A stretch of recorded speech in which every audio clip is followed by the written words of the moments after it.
And ito po yung message sa atin na successful yung ating withdrawal. And upon checking dun sa ating BitGet wallet, pumasok na po yung ating withdraw again from BitGet Exchange papunta dito sa ating BitGet wallet. How to deposit dito sa BitGet wallet? Tara pag-usapan natin yan.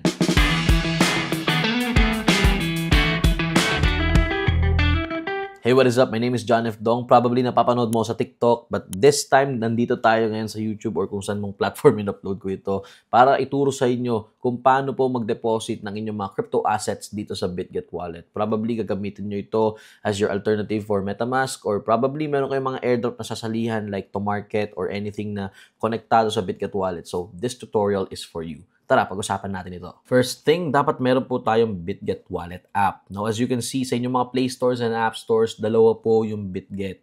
Now, huwag po ay malilito. Ang kailangan po natin dito is itong BitGet Wallet, yung XBitKeep. I-download po natin ito and open natin. Now, in my case, meron na po akong wallet. So, ganito po yung magiging itsura on your end. Ayan. Now, ano yung pipiliin natin dito?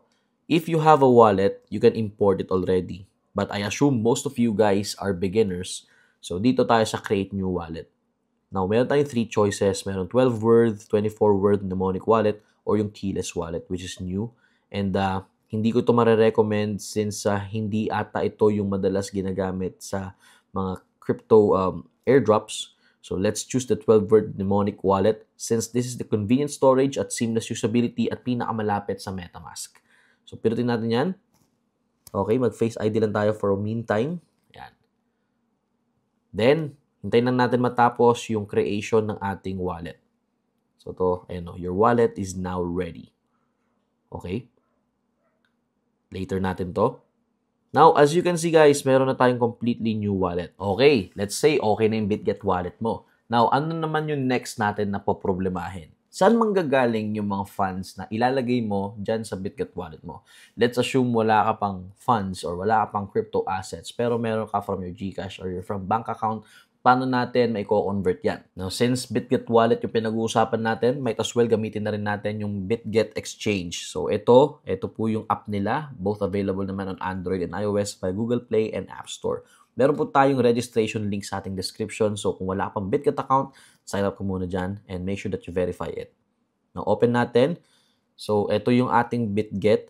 Punta tayo dito sa My Apps. Then, look for P2P.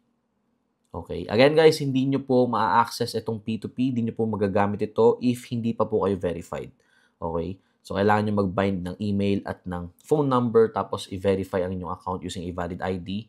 Once confirm na lahat ng yan, then you can actually enjoy the P2P or yung peer-to-peer option nitong BitGet. Okay. So, as you can see guys, no, meron mga merchants dito wherein you can actually buy or sell ng mga crypto tokens. Now, let's say meron ka funds, no, from GCash or from Paymaya or from your bank accounts na merong digital online banking. Pwede nyo po ipambili yan dito sa P2P. So, let's say itong merchant na to, itong si Crypto Plus, ang mga tinatanggap po niya is Paymaya, GCash, Simp, at kung ano-ano pa.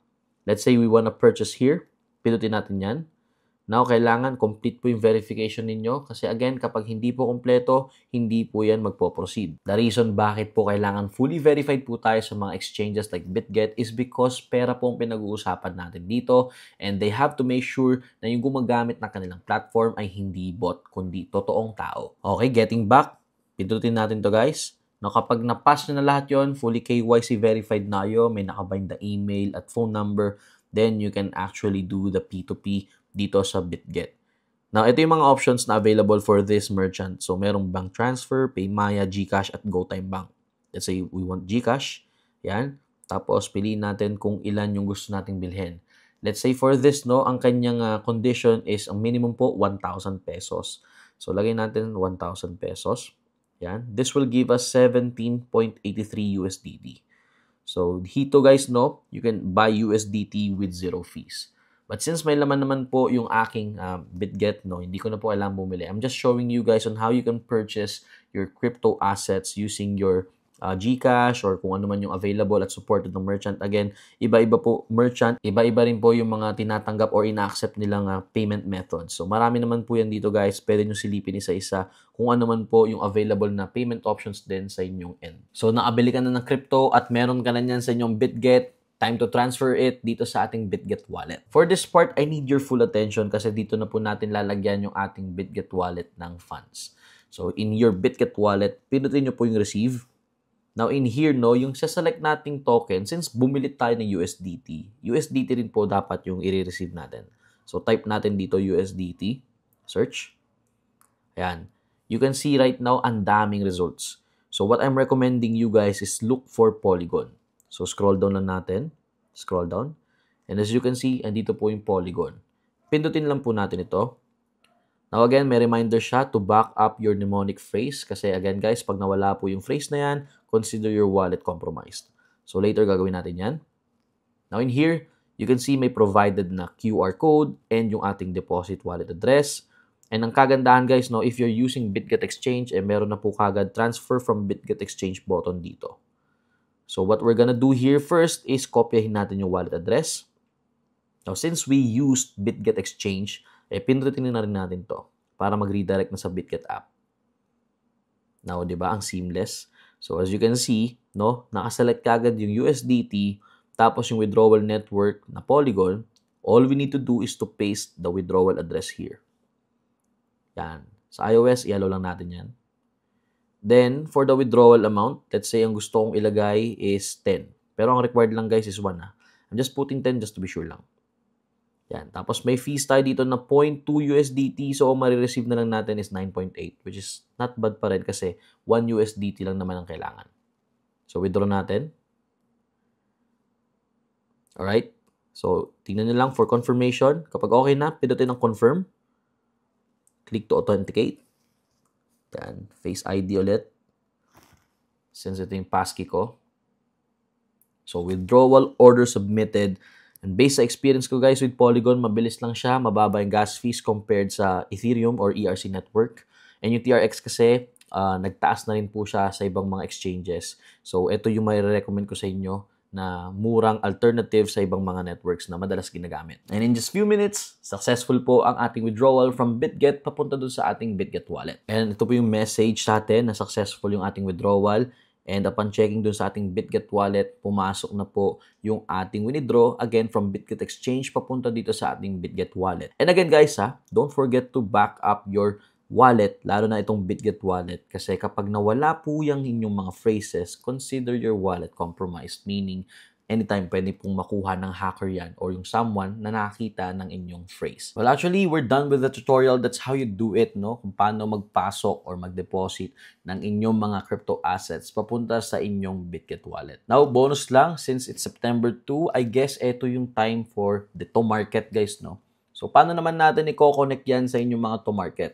It's basic lang naman. First thing to keep in mind, dapat selected kagad yung wallet na gagamitin mo. In my case kasi, more than one yung wallet ko. So, I have to choose kung alin man yung wallet na gusto kong i-connect for a certain airdrop. Let's say this is to market. So, I have to choose on wallet 2. Yan. So, once set na, balik na tayo doon sa ating Telegram bot. So, dito sa to market, under dito sa wallet, dito po tayo pwede mag-connect ng ating BitGet wallet. Pinutin lang natin yung connect. And just click on yes. Now, as you can see, nag-attempt kagad siya doon sa selected wallet. Hindi na siya nagtanong kung aling wallet, di ba? Just have to click on approve. Yan, connecting na siya. Now, as you can see, authorization successful, but in some cases, nagloloko ito, lalo na kung yung search ng traffic is talagang marami. And ayan, successfully connected na yung ating BitGet wallet. In an event na hindi nagsasuccess, lagi nag-error, you just have to redo it again. And eventually, ko-connect naman yan since again, meron traffic at maraming humahabol ngayon. And that's it. Sana nakatulong itong video na ito. And if you find this video helpful, hit that thumbs up. And of course, if you guys have any questions or requests, let us know down there in the comments below. And don't forget to follow us on X, TikTok, Facebook, and Instagram. Guys, andyan po sa screen natin yung ating username.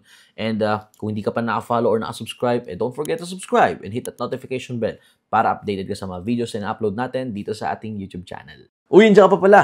Kung gusto mo pa manood ng mga videos natin dito sa ating channel, pwede nyo pong bisitahin yung ating mga playlists. Andyan po lahat yan, naka-ready na po para po iisang topic lang, hindi po ay maligaw-ligaw dito sa ating YouTube channel. O siya, kita-kits tayo sa mga videos natin and see you soon sa ating mga videos.